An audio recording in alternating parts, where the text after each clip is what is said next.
two senior ZANU-PF cadets and Liberation War veterans, Tendai Maveve and Amos Mutiza Mhepo, have died. Sarabida mashoko kubuda panguva ina anoonekwa kunzi aiwa two senior ZANU-PF cadets die buried side by side. Chitiko panguva ine chiri kuvhundisa vanhu vachiona kuti aiwa the ruling party ZANU-PF kana kuti war fighters panguva ine vari kutsakatika zvakanyanyisa ende zviri kushamisa vanhu, ende panguva ine kazhinji vese vachideclarewa liberation war fighters heroes. Sarabida mashoko kubuda nyuko panguva ino uri subscribe like on the bell icon.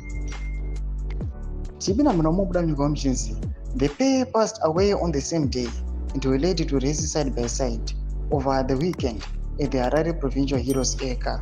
Born on May 5, 1964 in Chikombedzi village, Chiredzi district, Masvingo province, Maveve, joined the liberation struggle in 1976, crossing into Mozambique to undergo military training.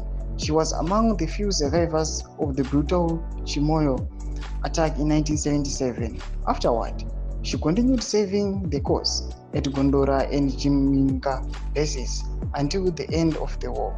She is survived by 7 children and several grandchildren.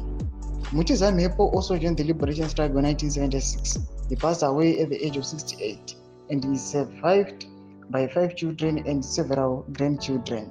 Both comrades were accorded full military honors in recognition of their immense contributions to Zimbabwe's liberation and post-independence development.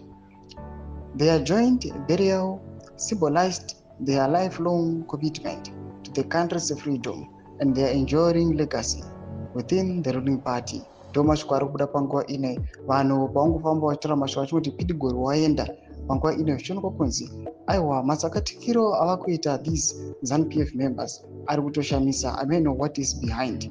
Ina comment section medu mutudzi mafunguro enyu moti kudii pamusoro pechiitiko ichi. So subscribe or like, chito on the bell icon.